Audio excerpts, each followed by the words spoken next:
Welcome, guys, to the Cloud Gaming Unfiltered podcast, episode 2. I'm Sunny, your host. Today, we're going to brave a subject that I can not stand answering. It is, where do I rank the cloud services? And I'm going to explain why. For me, it's such an excruciating process to do this. Also, we have a question of, where do I see cloud gaming by the end of 2022? I think you'll want to hear that. Also, a question that I've never received before, one that I'm excited to answer because I feel like there's a lot of layers to this. Do you think we will have at some point ad-supported subscription tiers for cloud gaming services? And I think that this is something that really is key and a great question, so I'm excited to tackle this one later. We have a couple more questions from you guys. If you guys want to be featured on this episode, make sure you at me at Twitter at SunnyCloudGames. Ask your questions also in the YouTube comments. Guys, if you want to support the channel, Patreon/SunnyCloudGames is a great way to do it. You get early access to these episodes. Also on YouTube, hit the join button and you get early access as well. Patreon I love because they take a lot less. YouTube takes a 30% cut. Patreon takes way less. I think it's like less than 5%. So if you guys want to support the show, the YouTube channel, everything, go ahead, do that. I'd appreciate it. And man, oh man, guys, we have some cool stuff to get into today. I've been so excited. First off, before we start, I want to say that this podcast has been so fun. This is my jam. This is my format. You guys are going to see this going forward. I love this. Love answering your questions, something I'm so used to. So I'm excited to get into it. Let's get into our first question here. This came from Herb, and he says, and he's talking about ranking the cloud services. And one reason that for me, it's so hard to rank the services, and what I'm going to do is I'm going to rank Stadia, GeForce Now, xCloud, Amazon Luna, and then finally PS Now. And one of the reasons it's so hard is because I honestly feel they cater to different people. All of them cater to different people. Right off the bat, GeForce Now will cater to the PC crowd without a doubt. Then you have Xbox Cloud Gaming. If you're in the Xbox ecosystem, if you're a big fan of Game Pass, you're going to want to use Xbox Cloud Gaming, and that's something that is very attractive because you get a lot of games, and sometimes you get some day one titles. You jump over to Amazon Luna, the more newer player in the game, and now they're starting to carve out their own library, but it's very much in the traditional model of what you're used to seeing with Netflix. You know, then you have PlayStation Now that's kind of in this transition phase at the time of this video, but in the past they've had hundreds of games that have been accessible, older games, but nothing really game-changing and potentially what's considered the worst performing cloud service. And then you have Stadia, the one that I feel is your most traditional console in the cloud. So for me, they all cater to somebody different. If you've had a past where you have used something more than others, as in like if you've been mostly a PlayStation gamer, I mean, you'll probably put PlayStation Now first. And, you know, if you've been a PC gamer, you're going to probably rank GeForce Now up there because you have a full Steam library or a full Epic library or even Origin. I mean, there's a lot of different ways. And this is why I don't like ranking them, because they all cater to different audiences. Now, I could probably rank them if I were to do it by performance. That is actually 30 times easier. But that's the problem. It's not just the thing about performance. If you were to look at xCloud, you're getting so much more value than mostly anything else. If you look at Stadia and you've been a Stadia Pro member, you're almost getting the same value if you've been with Stadia Pro since launch. And I think I have over God knows how many games now, maybe 120, 130, 110. It's 100 plus games on Stadia Pro. So then my Stadia Pro almost mirrors xCloud in a sense. So let me tackle this. Let me try my best to rank. For me, this isn't an overall ranking where I feel I'm putting myself out of body and trying to rank it in that way. I'm going to rank in what I would feel is my preferred preference from accessibility. What's the word I'm looking for? Versatility. That was the key word. Versatility, I think, is key. How many different things it can do, access to devices, things like that, and of course value. Those things are all important to me. So what I'm going to do is go from there. For me, number one, and I'm going to give a brief reason why. Number one for me is Stadia. The reason why Stadia is number one is because, again, as I mentioned earlier, I've been with Stadia Pro since launch. I now have over 100 plus games at my fingertips that are completely not owned technically, because you have to have Stadia Pro, but they're in my library and I never have to buy these games and I have full access. It's almost like collecting a bunch of DVDs and they're just collecting every single month. Another good reason is the versatility. Stadia literally can do it all. It's got keyboard and mouse, which is very important for me, which is why some other services I'll rank it won't be as high, because that to me is important. I need keyboard and mouse. That's how I mostly play. Stadia also is just versatile in regards to all the devices. There's lots of devices that it can use, and I think it's had a good balance of games. There's been good AAA games in the past years. I know in 2022 it's been a bit different, but if we were to rank it from where it's at now to where it is, you know, from the prior years and the library to where it is fully available to what's available now, yeah, that's for me is where it is. But I'm going to say Stadia is going to lose its value if we don't see some decent games in I say the next year, 2 years ahead. Like if it continues to not have any more AAA games at all, because it's barely had any here in 2022 at the time of this date, then yeah, that's going to be a problem and it'll continue to devalue. But right now for me, Stadia is still number one. And for the record, I'm not worried about Stadia and them getting big games, just for the record. Moving on, my second one is going to be GeForce Now. This one for me is, in my opinion, the top performer in regards to performance. That's just flat out. GeForce Now is also has that versatility I was talking about. You can keyboard and mouse. You can hop on your phone and you can play 120 FPS on your phone. Now you have one. It's the only cloud service that's a dedicated cloud service that isn't like just a dedicated PC in the cloud, but an actual gaming cloud service that has 120 FPS. So for me, that is actually massive. If it wasn't for that, like 4K isn't as a big deal for me, but that for me is huge. GeForce Now also has tons and tons of games, tons and tons of access, and they have been pretty consistent with their games. Which, when you compare it to Stadia, they've been a little bit more consistent, I'd say, at least in 2022. Not prior, but this year for sure. So our next one has to be xCloud. Now I want to say GeForce Now and xCloud are really close for me.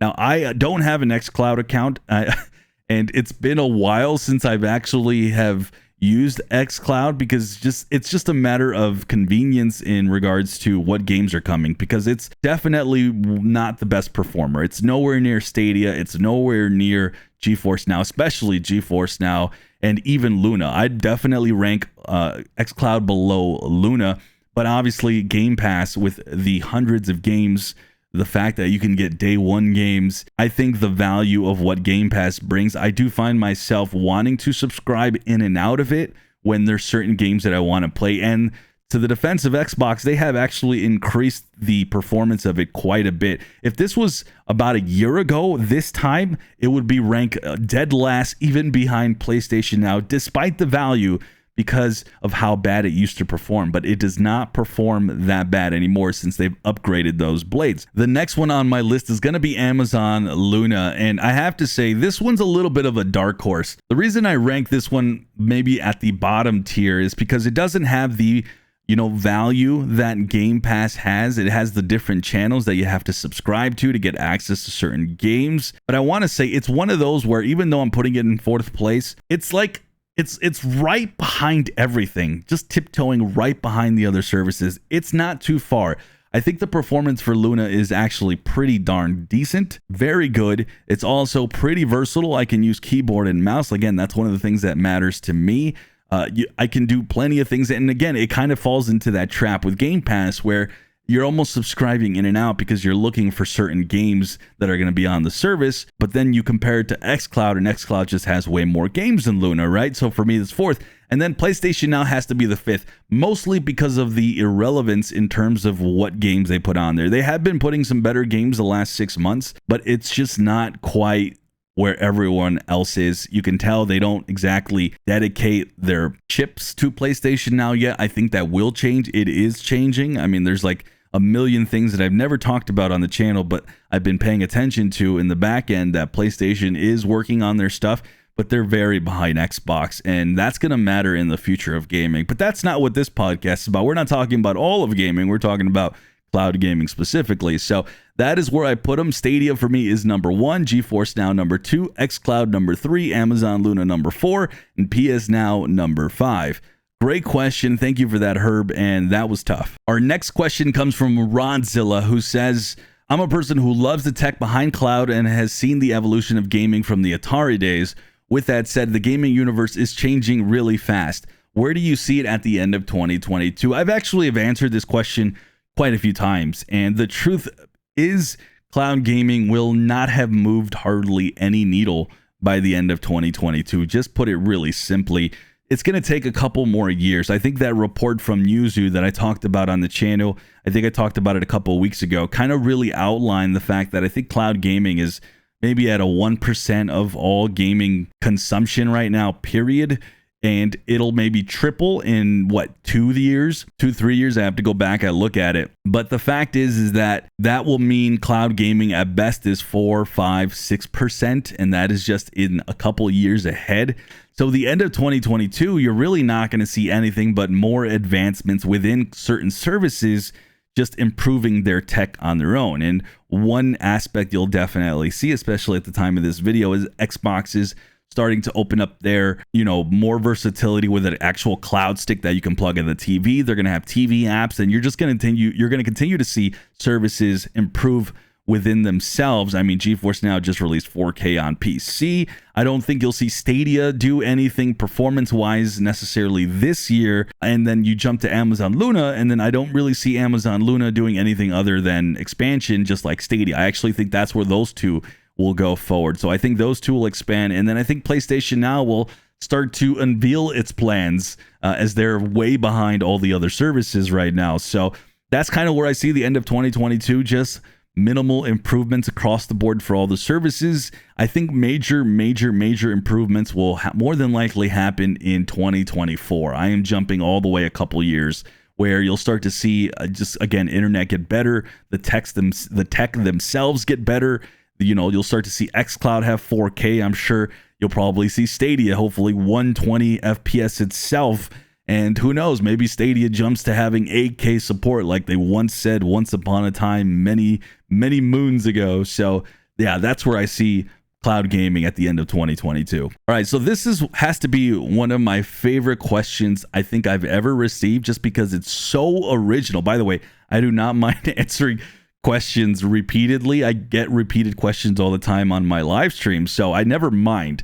But this to me really stood out. This was from Cyprin, who has been a supporter of the channel for many years. So much love to you, Cyprin. He goes, as cloud gaming is going in the direction of the movie streaming industry, do you think we will have at some point ad-supported subscription tiers for some of the cloud gaming services? How do you think users will react to that compromise of ads for having a cheaper subscription price? This is a great question. This is an extremely good question, and it's on the heels of some controversy about ads being put into games, which we've already kind of seen over the years, but it's never been completely in your face. I fully expect that to change in the decades ahead. You're going to totally see ads in video games. It's almost a wasted opportunity. I'm surprised we're not seeing it already, as they continue to try to monetize these things and then try to keep the cost low on our end, because games have been 60 for years now, $60, and they're starting to raise even that. So anyways, I'm already deviating from this amazing question, because the short answer for you, Cyprin, is absolutely you are going to see ad-supported subscription tiers for cloud gaming services. I think one way to really look at it, if you've ever hopped into a mobile game and you kind of get ads in that way, I think that is a good example of how you could see one of these or all these services eventually adopt ad-supported subscriptions. One reason that this question really stood out to me isn't so much because of where cloud gaming is already active and people are using it, but this made a ton of sense to me. It almost like the light bulb went off when cloud gaming services reach other countries that are generally poorer and don't have access to buying consoles or buying a PC. I've talked about this a million times on this channel through live streams and videos, how a lot of countries don't have the ability to buy a console. Actually, interestingly enough, on this subject, Xbox just came out with something where they mentioned themselves that their Xbox cloud gaming service has really been picked up by the Latin American countries. And a big reason for that is because, yeah, those guys down there, as somebody who's been in Mexico for many years, or who's been to Mexico in many years and who's lived in Mexico for about a year, they don't have access to, next gen gaming or any sort of up-to-date gaming at all. That is where cloud gaming is going to absolutely take off. But one thing that has always kind of made me think about this whole like process of, these countries are not going to buy games. You'll give them the option, but they're not going to buy games. They're not used to buying games at $60 because they can't afford that. One thing that stood out to me was, yeah, you're going to have to do it subscription based, but how do you lower that subscription even further than what you have here in like the United States or some places in Europe? Right here in the United States, most of these subscriptions cost around $14.99, right? An ad-based subscription for a cloud gaming service can really knock that price down. And I know those people at least I can speak from Mexico, as I've been around a lot of young guys who are gaming, they have no problems looking at these ads and dealing with these ads. So I think that is one thing that is something I never thought of, and you pretty much nailed it. This is something we're absolutely going to see. I love this question. How do I think users are going to react to the compromise of ads for having a cheaper subscription price? I think that's a great question. That one is a little harder for me. I don't know how people would react to that. I feel like as long as you're getting the normal subscription price without the ads, I think it'll be fine. As long as you don't up the price, I think users will react fine. I do think about my personal experience with Hulu. If you guys don't know what Hulu is, I don't know if it's all over the world or not, but it's a service that, shows movies and TV shows, mostly TV shows. And they have two tiers. They have one where you don't get any ads and it's way more expensive. It's double the price. And then one where you would get a bunch of ads. They literally, in a 25-minute TV show, I get 5 ads. And not only do I get 5 ads, I'm talking about 5 ad breaks with 3 ads in each. I get really angry. I get really angry. But one thing to mention, Cyprin, that I'm just thinking about right now is that how do these ads work? Do you get a bunch of ads in the beginning, or do you get them in the middle of the game? And how does it work with game to game? So maybe you get sessions where you're in a timeout, and I could see that happening, and then you're forced to look at ads. I could see that being really controversial and people reacting to that very negatively, regardless of where it is. So there's a lot of factors at this. Think about maybe like a competitive online game. Let's say Overwatch is just the top of my head. Overwatch is a game that's in the cloud, and you're trying to play that in the middle of a match. You're stopped because of an ad. That would be terrible. So there's a lot of factors that go into this. I think overall, though, users will be happy about this regardless, even in this country or anywhere. Because imagine getting Stadia Pro or Xbox Cloud Gaming at like $5 or something, and it's because it comes in with ads. I think it's great. I love this idea. I think you'll see it. I would love to hear what you guys think about that, because man, that does seem somewhat controversial. Great question, by the way. Here's another good question about Stadia. This is from Kay, who says, what do you think the future of Stadia would be if Microsoft or Sony bought Ubisoft? This is a good question. I know that this question, the reason it's being asked is because most of the AAA games come from Stadia. It makes a lot of sense why you're asking this question, because if Ubisoft were to be bought from somewhere else, then it's potentially you're not going to see those AAA games on Stadia anymore. The problem with this question, for one reason mostly, is what, if any, deals were actually made with Ubisoft and Google prior to Stadia launching? Is there like a 5-year deal? Is there like a 10-year deal? What is it for, like a certain amount of games? We don't really know what deal was made, so it's potentially possible that we won't see any like change really if Microsoft or Sony were to buy it. But Ubisoft is somebody that tends to put their games on anything, so maybe it is their choice just to throw games up on everything and anything. And so if Microsoft or Sony were to buy Stadia, honestly, just really being honest about this, I don't think it's as big a deal as a lot of people think, because I think people are under the impression that Google and Stadia is just no longer going to try to get AAA games, and I just don't think that's true. So it's just, there's a lot of layers to this question, but mostly the future of Stadia is going to be fine, really. It would be a big blow. It would be a big blow, and I think people would freak out more than normal about this. So in that sense, yeah, but overall, I don't think it would be as big of a deal as a lot of people think. All right, we're almost down to the end here. Shane goes, when will we have a group chat about the biggest game in the history of games? So you must be talking about World of Warcraft, or what other game is Fortnite maybe? Is that one of the biggest games in history? I have no idea. Or Dota, any of those. If you're talking about those games, well, we're not going to have any sort of chat about those. And if you're talking about a certain block game, well, we'll never have a chat about that. Next question from my man here of Polidoro. Sorry if I'm pronouncing your name wrong, my man. Nothing but love for you, by the way. He goes, why did this month's pro games for Stadia, why were they not announced?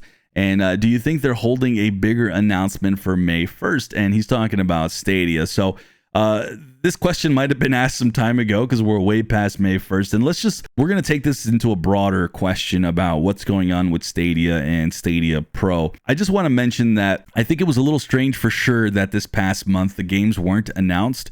I think that Stadia might have been scrambling a little bit, and they tend to do that. They almost seem like, what's the word? Like they're these high school students always procrastinating, or college students, cramming in right before the test. I always kind of get that impression from them.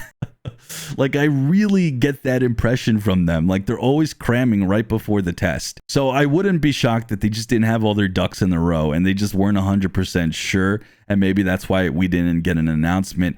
I do want to say that for Stadia Pro, I still think we're going to see a lot more games in the future with Stadia Pro expanding. And we'll probably touch on this in a future podcast. But one thing for sure that we have seen is that Stadia Pro, especially for indie games, is extremely profitable, especially if you're bringing in an indie game that has lots of value. And I think that is key, because you can bring an indie game over, but if it's not a good game at all, well, you maybe might make some money because, you're getting paid every time somebody logs into your game and you're on Stadia Pro, and it's kind of free for us in a sense. But yeah, I think that going forward, you're going to continue to see Stadia Pro expand more. Hopefully Stadia continues to get its ducks in a row and we don't see that. We're still awaiting some games for May that were announced before that got canceled, and we'll just continue to see how this plays out. But I think in the months ahead, you're going to see some excellent pro games. Man, oh man, Stadia has been, like I said, I've been saying it all year in 2022. Stadia has been the biggest question mark it's ever been.